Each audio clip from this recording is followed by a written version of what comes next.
Cette semaine, sur la ligne de combat reçoit Safin, un ex-militaire du Royal 22e Régiment, qui est allé combattre l'État islamique aux côtés des forces kurdes en Irak.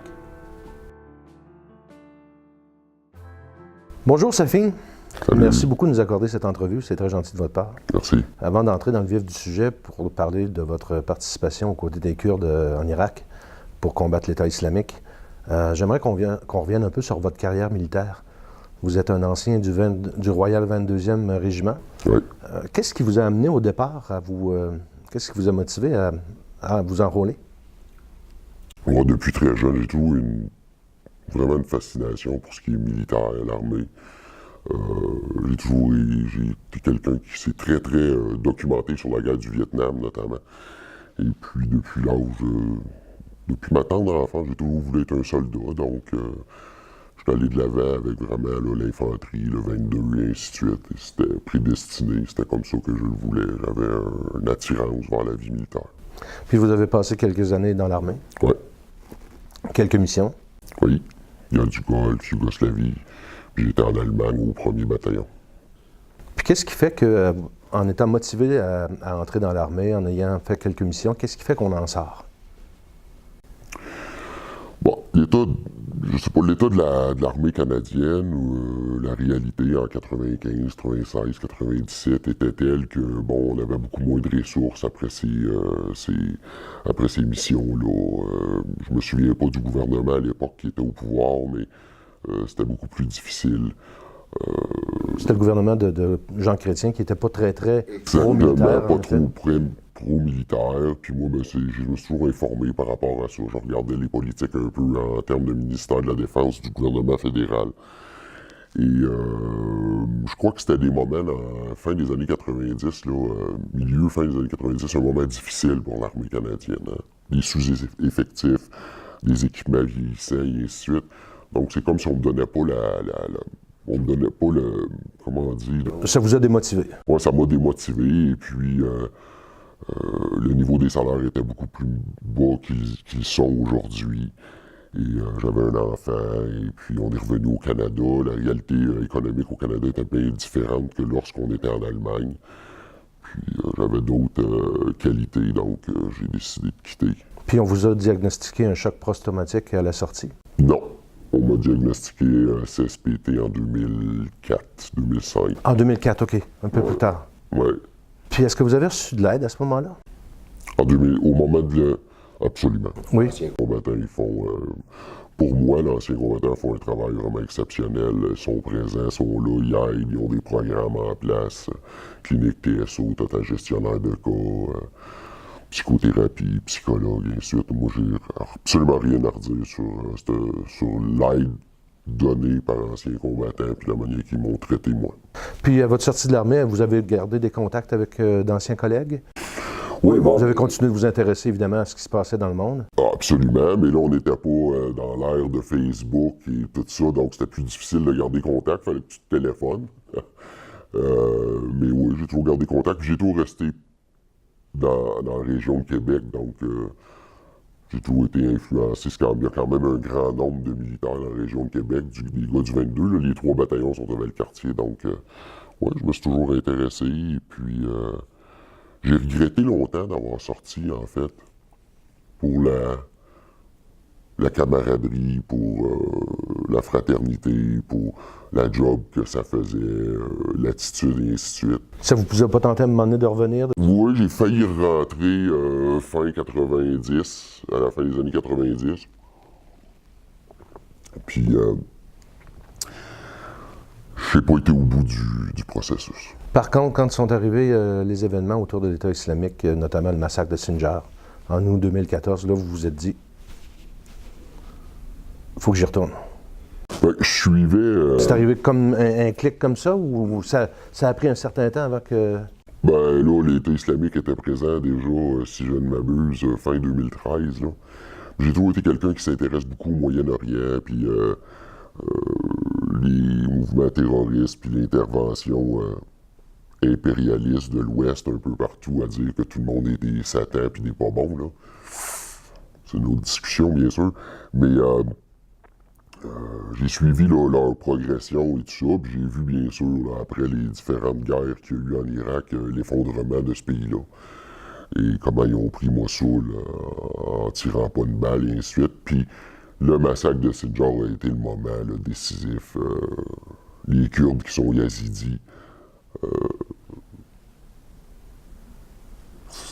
Il y a des flashbacks de l'ex-Yougoslavie avec du nettoyage ethnique et d'assassiner des gens à cause de leurs croyances religieuses, de prendre des jeunes filles, des jeunes femmes, puis de les prendre en esclavage sexuel. Ça peut pas marcher sur mon chiffre de garde. Non, je laisserai pas ça arriver, donc... Mais ça fait quoi? Ça fait pas loin de 20 ans que vous avez quitté l'armée? Puis là, c'est que vous pensez à revenir sur le théâtre des opérations dans un cadre qui n'est pas nécessairement celui de l'armée canadienne. Comment on... C'est quoi l'élément déclencheur autre que le massacre? Depuis 2013, moi, je suis... j'ai mes rangs d'anciens combattants, puis ainsi de suite. Alors,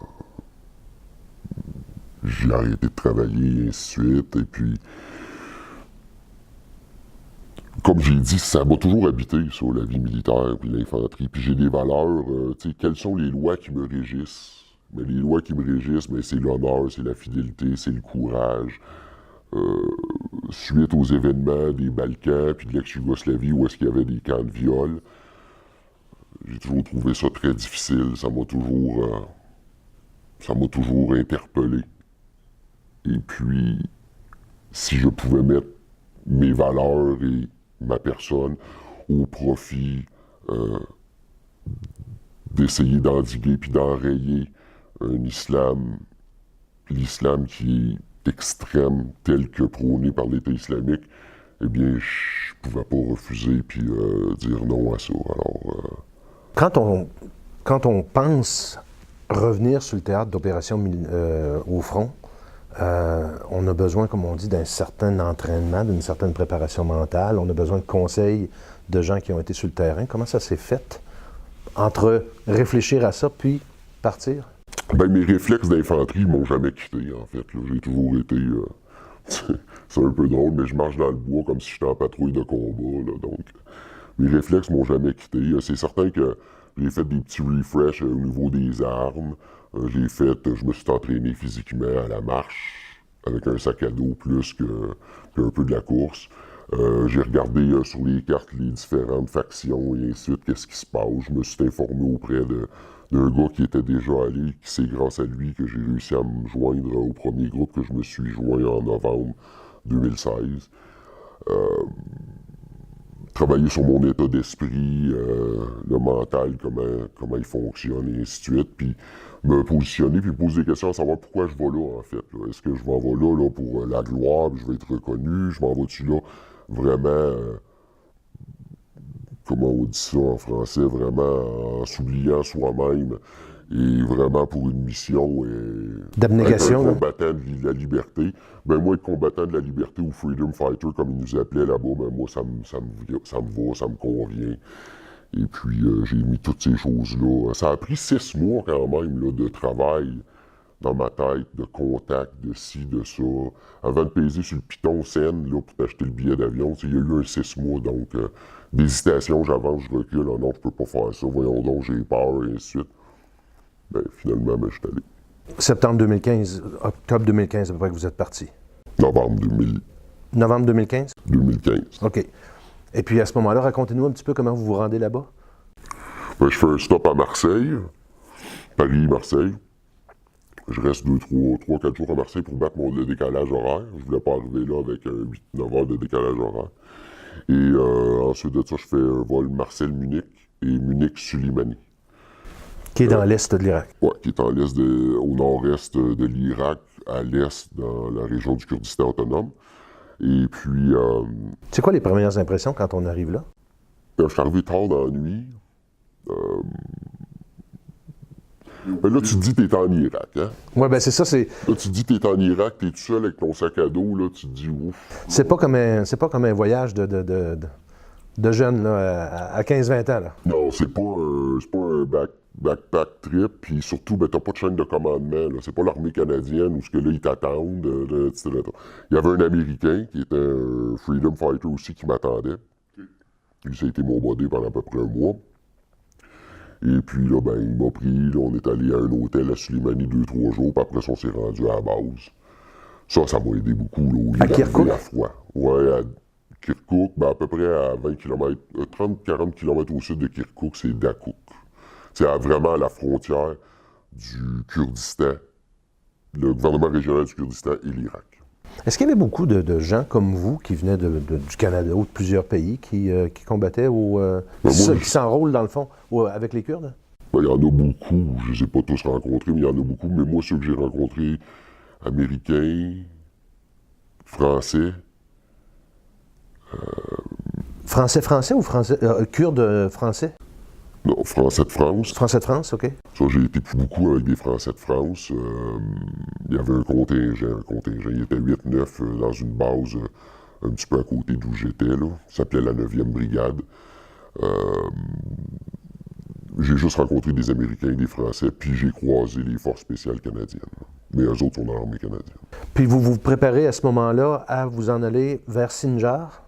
Parce que c'était votre choix, je pense, de vous diriger vers là. Ben là, après un mois et demi à Dakuk, sur cette base-là, on allait au front. Ça s'était calmé, hein? Puis le front, il fait... mais la ligne de défense kurde fait 800 km. Et puis c'est des monticules, c'est pas Pas des tranchées? c'est pas des tranchées, c'est des monticules. Mais des monticules de 10, 12, 15, 20 pieds. Et puis là, ben, ils se regardent face à face. L'État islamique était à peu près à la première place. L'État islamique devait être à peu près à 2-3 km. Là. Puis il y a un no man's land entre les deux. Alors, moi, je me suis tanné un petit peu de ça. Je suis peut-être arrivé un petit peu sur le tard, parce que je sais qu'il y avait eu la libération de certains villages, sans être des opérations d'envergure. Là. Et puis, ben moi, mon objectif, c'était vraiment d'aller à Sinjar. Puis Sinjar, ça faisait 20 jours que c'était libéré. Alors, j'ai mis en place un processus pour m'y rendre à froid. Qui était un petit peu dangereux. Oui, c'était assez osé. Quand je repense à ça, je me dis... Parce que vous... j'étais dans un état d'esprit où est-ce que tu oublies complètement... tu es focusé sur ton objectif, et puis les dangers qui sont alentour, tu les vois, tu les comprends, mais ils sont pas assez importants pour me démotiver d'aller vers où j'allais. En même temps, vous avez eu, comme vous dites, la peur de votre vie lorsque vous vous êtes rendu à Sinjar, parce que vous savez pas à qui vous avez affaire. Non, surtout là, la pause des taxis, puis tout ça, ça a été difficile, 3-4 différents chauffeurs. Mais d'une nuit à l'autre, un chauffeur différent, puis en l'espace de 20 minutes, 4 différents, là. Là, tu te dis, là, je demande la carte d'identité du chauffeur, puis je fais semblant d'appeler un de mes chums kurdes. Puis baragouiner en kurde, c'est-tu correct, tu sais, tu comprends-tu? Alors, ouais, ça, c'était difficile. Puis, ben là, c'est un territoire qui est morcelé, spécifiquement à cause de Mossoul. Donc, tu peux pas te rendre à Dohuk, qui est la base arrière des Peshmerga du KDP, qui sont les gens qui sont en charge, qui sont au pouvoir au Kurdistan. Donc là, ça te prend beaucoup plus de temps. C'est comme si Trois-Rivières était sous domination étrangère. Il faudrait tout tu passes par la 20, mais aussi les vies seraient pris, fait qu'il faudrait que tu ailles, enfin bref. Alors là, quand on se dirigeait vers Mossoul, parce que je suivais sur mon téléphone, là, je la trouvais moins drôle. Là. Mais vous êtes arrivé à Sinjar. Oui, à partir d'une quantité de checkpoints, habillé avec le dress désert de l'armée américaine, avec le petit phoniat puis tout. J'arrive à Sinjar et puis il y a un checkpoint qui me dit il y a un général là, on va cogner. Je suis allé cogner, puis il m'a tout de suite pris en charge, payé le taxi, s'est en allé. Puis là, j'étais dans le... Là, j'entendais... Ça, j'ai pas dit ça dans les entrevues avant. Ça faisait 2-3 heures que j'étais là, et puis j'entendais les avions de la coalition bombarder les positions. Fait que donc là, le front était... Pas trop loin. À côté, là. Et puis, ça faisait 3 heures que j'étais arrivé, puis il y a eu une attaque sur la ligne, puis il y a 8 gars qui sont morts. Mais moi, j'étais embarré dans un... 8 Kurdes? 8 Kurdes, ouais.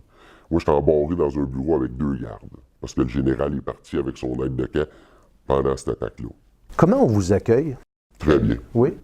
Ah oui. Le général n'est pas surpris de Oui, voir très des... surpris. Comment t'as fait pour arriver ici, premièrement? Ben, j'ai pensé à travailler les checkpoints, ça. Comment? Pourquoi vous arrivez ici? Qu'est-ce que tu veux faire ici? Je veux me battre avec vous autres. Mais là, j'avais une lettre de référence d'un ami Peshmerga. Ils l'ont appelé dans la nuit. Jusque-là, c'était correct. Et puis le lendemain matin, ils m'ont livré à la police secrète à Saïch. C'était l'équivalent, disons, de la GRC. Puis là, j'ai passé un interrogatoire pendant 3-4 heures à me faire poser les mêmes questions. En français, en plus. C'était assez spécial. Le gars avait étudié à l'université de Mossoul en français. Et puis, pourquoi vous êtes ici? Qu'est-ce que vous voulez faire ici? Toujours la même question. Pendant 1 heure et demie, 2 heures de temps. Parce que j'imagine qu'on veut savoir un peu c'est quoi les motivations. Ben, non, mais t'es-tu quelqu'un qui essaie de s'infiltrer? Es-tu sympathisant à l'État islamique ou à une autre cause anti-kurde? Es-tu turc? Es-tu iranien? Passeport, vide ton sac, reviens, repars. Finalement, là, sans que rien ne se passe, ça fait 3 heures que tu es assis là, tu fumes des cigarettes par-dessus cigarettes. Il y a du monde qui rentre, qui sort, là. Ils t'embarquent dans un camion, puis tu sais pas ce qui se passe. Puis ils disent, il y a 2 gars là, ils disent Daesh, Daesh, puis là, tu t'en vas à la ligne de front, 3 km plus loin. La ligne est là, puis à 400 mètres, l'État islamique est là. Vous avez passé, Là, t'as le cœur qui cogne. vous avez passé plusieurs mois. Parlez-moi de certains faits marquants qui se sont déroulés au cours de ces mois-là. On est en décembre, janvier, février, je pense. Au sud de Sinjar, sur la ligne de front, là c'était vraiment le jour puis la nuit versus Dako. Parce que là, on recevait du mortier à tous les jours. Il y avait des drones, ils fabriquaient des drones spéciaux, un peu comme des avions, qui nous passaient par-dessus la tête. Des attaques suicides sur la ligne avec des 10 roues puis des véhicules. Les 10 roues, ils étaient blindés en slab de béton de 4-5 pouces, puis il y avait juste un trou. Ils avaient beau essayer de les arrêter avec les milets, on avait des milets, ou tirer avec du 12,5 mm, et c'était difficile. Mais il y avait des gros, à l'avant de la ligne, il y avait des gros fossés anti-chars, ça veut dire 12 pieds de profond, 16 pieds de large. Donc là, quand ils arrivent, t'es pas capable de les arrêter, ben là, il y a un câble, puis tout le monde recule. On recule en arrière de notre ligne, puis là, ben il y a d'autres monticules, tu as le monticule principal, puis après ça, c'est comme un peu un labyrinthe. 20 pieds plus loin, il y a un autre monticule, 20 pieds plus loin, il y en a un autre. Là, tu te recules en arrière, puis là, il tombe dans le fossé anti-char. Puis là, ben à ce moment-là, il se fait exploser. Fait que là, ben t'es plus là, tu sais. T'attends après l'explosion, puis là, tu avances sur ta ligne. Et puis là, ben, il essayait de... Puis là, ben, moi, j'étais là au moment où il y avait de la pluie. Puis il y avait beaucoup de brume la nuit. La nuit, ils essayaient d'avancer. D'accord? Fait que là, on les pinçait. Ils n'ont pas fait des avancées majeures contre nous, mais on était toujours... Des fois, là, c'était 4-5 fois par jour, la panique pognait, puis on s'en allait sur la ligne, on tirait, on se faisait tirer dessus. C'était non-stop, là. Tu sais, là, on était, comme on dit, on se faisait harceler.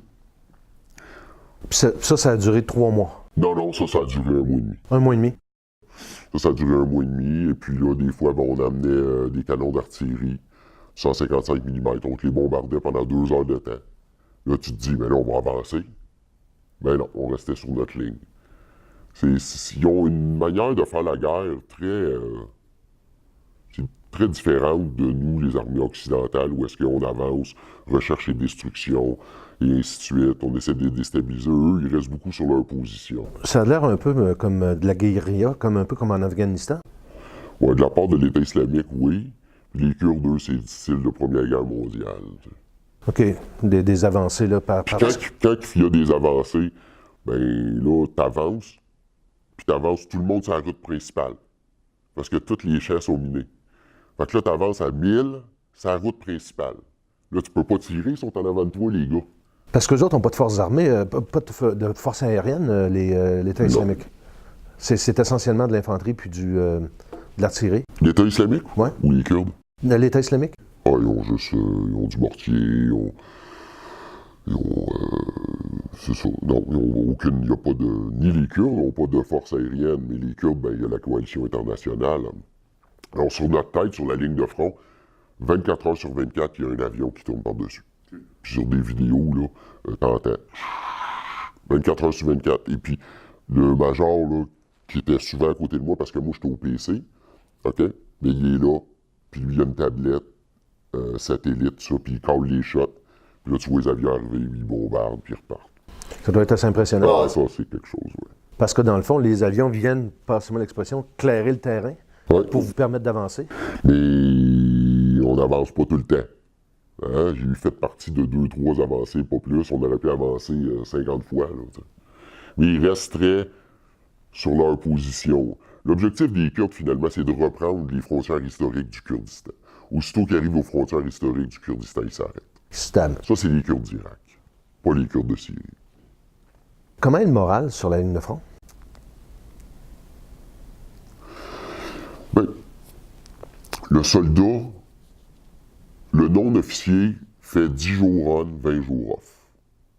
L'officier fait 10 jours on, 10 jours off. C'est pas des soldats professionnels. Il y en a, les officiers sont professionnels, mais c'est des gars qui font de la construction pendant leurs 20 jours, l'autre qui a un restaurant, et ainsi de suite.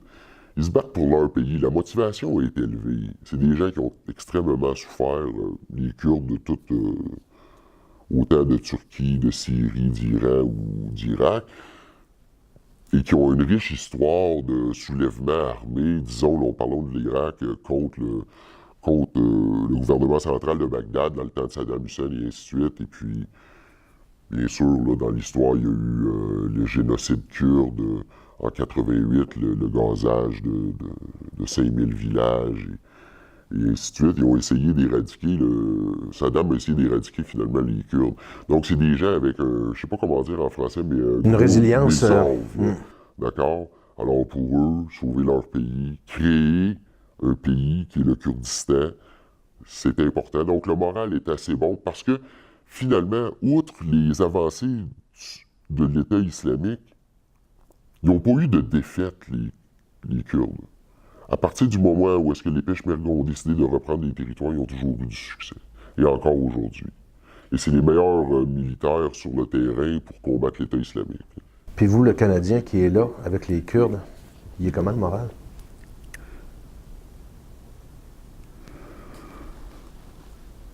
J'imagine qu'à un moment donné, on se pose la question pourquoi je suis ici, là. On se pose la question en gnostique, oui, pourquoi que je suis ici. Là, ben, t'as plus de moyens de communication. Il y a la barrière de langue. À Sinjar, moi, j'étais avec 3 Français. Un ancien légionnaire, 2 commandos de marine. On était 4 étrangers dans le même peloton. Le moral est bon quand t'es occupé. Le moral est bon quand t'es au front, tout ça. Mais t'as des breaks. Tu sais, tu peux partir 5 jours, retourner à Dohuk. Quand tu retournes à Dohuk pour 5 jours, là tu te dis, je retourne-tu. Là, t'es en contact avec ta famille, tes amis, et ainsi de suite. Mais bon Dieu, qu'est-ce que je fais ici? Mais il faut toujours se souvenir, qu'est-ce que tu fais ici? Est-ce que ma participation fait la différence? A fait la différence? Elle n'a pas fait la différence dans cette guerre-là, ma participation, mais aucunement.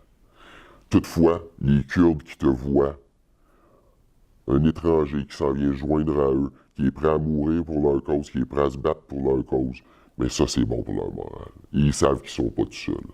Puis à un moment donné, ce qu'il y a eu, c'est que vous, comme vous disiez, vous êtes en contact avec votre famille pendant quelques jours, et fin février, début mars, je pense que vous décidez de revenir au Canada. Oui, plus fin janvier, début mars, oui. Je reviens au Canada. Je sais pas trop pourquoi je suis revenu au Canada. À mon retour, j'ai arrêté en Moldavie. J'ai toujours voulu voir la Moldavie, j'ai voyagé beaucoup. À mon retour, je m'arrête en Moldavie 3-4 jours. Là, on est en mars 2016. Non, on est en février. Février 2016. Et puis, je suis tout seul là-bas à Chisinau, en Moldavie.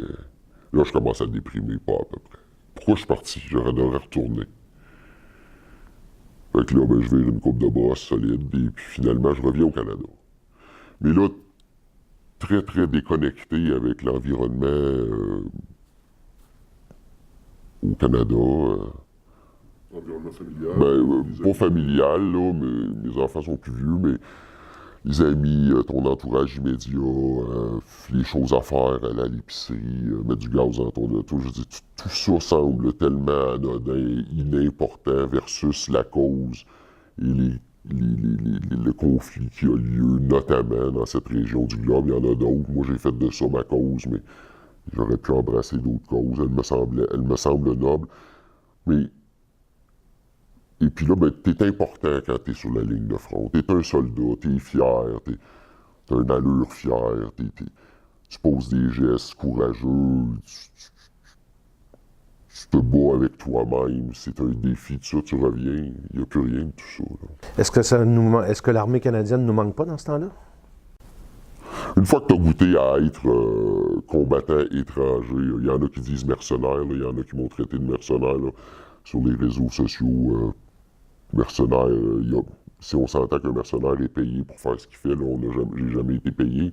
Ça m'a coûté de l'argent, moi, pour aller là. Mais une fois que tu as goûté à cette liberté-là, puis à embrasser des réelles valeurs qui t'appartiennent, ça ne te tente plus jamais de retourner dans une armée organisée. Et là, finalement, vous décidez de retourner. On a plus le choix, là.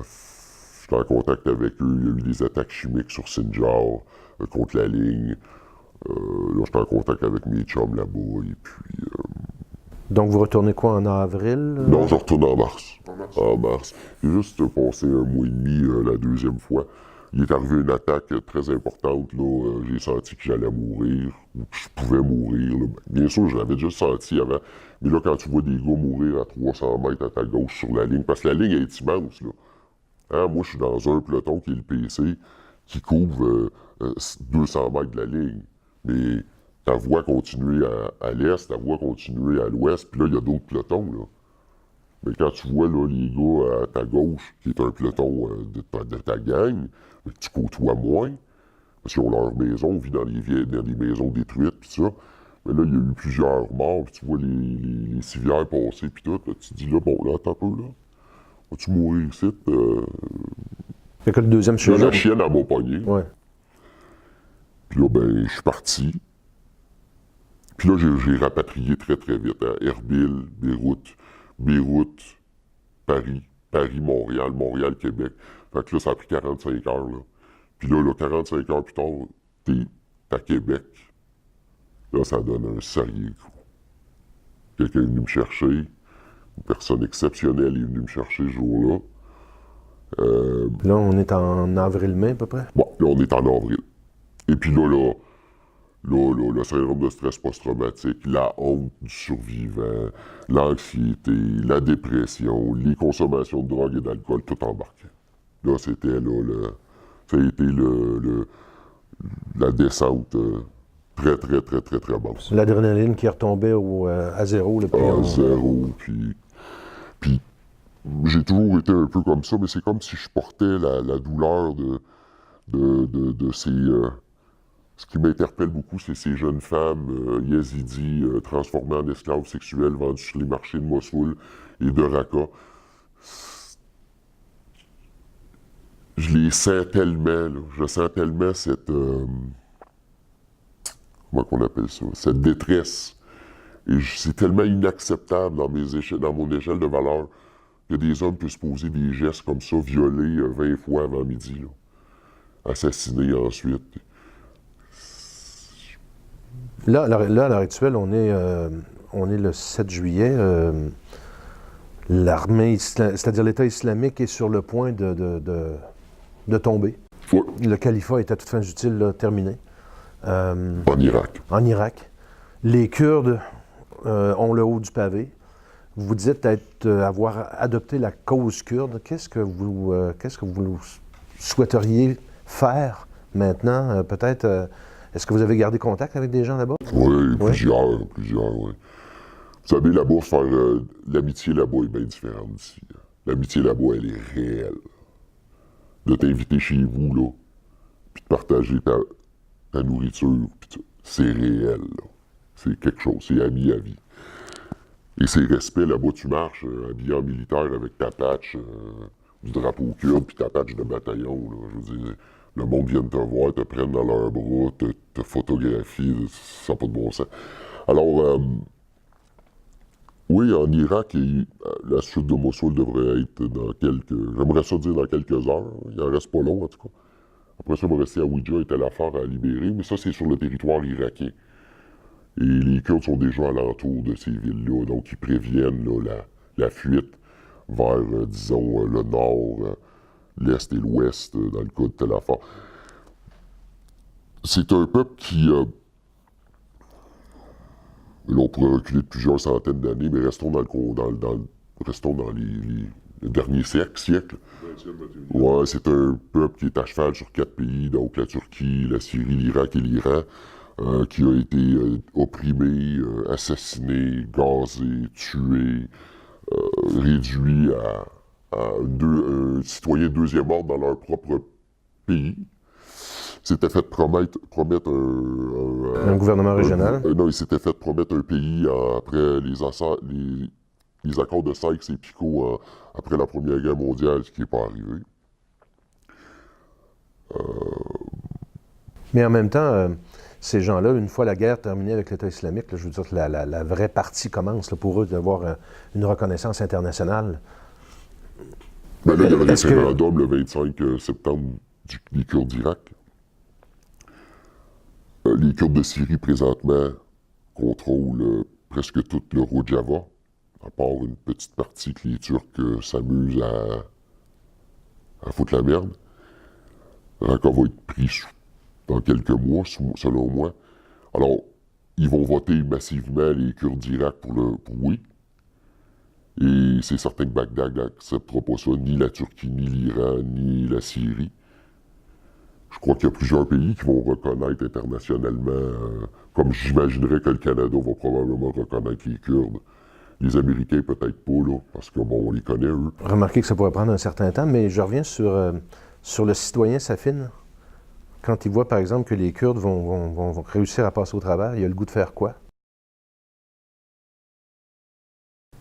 Il a le goût de faire une entrevue comme tout de suite, pour justement parler d'eux. Sensibiliser les Québécois à ce qui Oui, se parce passe que là-bas? c'est eux qui se battent contre... C'est la force la plus efficace contre cette menace planétaire qui est l'islam radical, qui est l'État islamique. Bien sûr, ils se battent pas pour nous, ils se battent pour eux en premier lieu, mais ça nous adonne en torieux, par contre, hein? Tu sais, ils sont le rempart contre ça, là. Alors, tu sais, il faut quand même les reconnaître, comme ça, puis pas qu'une fois que ça soit fait, les jeter comme les Hmong ont été jetés au Vietnam, et j'en passe, et j'en passe, et j'en passe. Alors, c'est certain que les gouvernements alentours n'accepteront pas le oui de leur référendum, et puis ils vont probablement avoir une guerre civile avec l'Irak qui va s'en suivre. Et puis vous, après l'expérience que vous avez vécue, quelle serait la suite des choses pour la cause? Vous aimeriez peut-être garder... Moi, personnellement, Oui, c'est ça, le citoyen Safin, il souhaiterait, par exemple, que... ben moi, là, si, et puis ça, je l'ai dit à un ami là-bas, si il y a une troisième guerre civile irakienne qui fait que les Kurdes, les Peshmerga kurdes du gouvernement régional du Kurdistan doivent se battre contre l'armée irakienne, c'est certain que je retourne là-bas pour me battre avec les Kurdes. Même si le retour ici a été difficile puis que ça a été exigeant? Ouais, mais là, bon, j'ai des nouveaux outils, je me connais, je sais quoi faire, et je suis plus en confiance, et puis je me considère beaucoup plus fort pour gérer des situations qui sont extrêmement difficiles. Safin, Oui. merci infiniment pour cette entrevue. Ah, ça me fait plaisir, merci.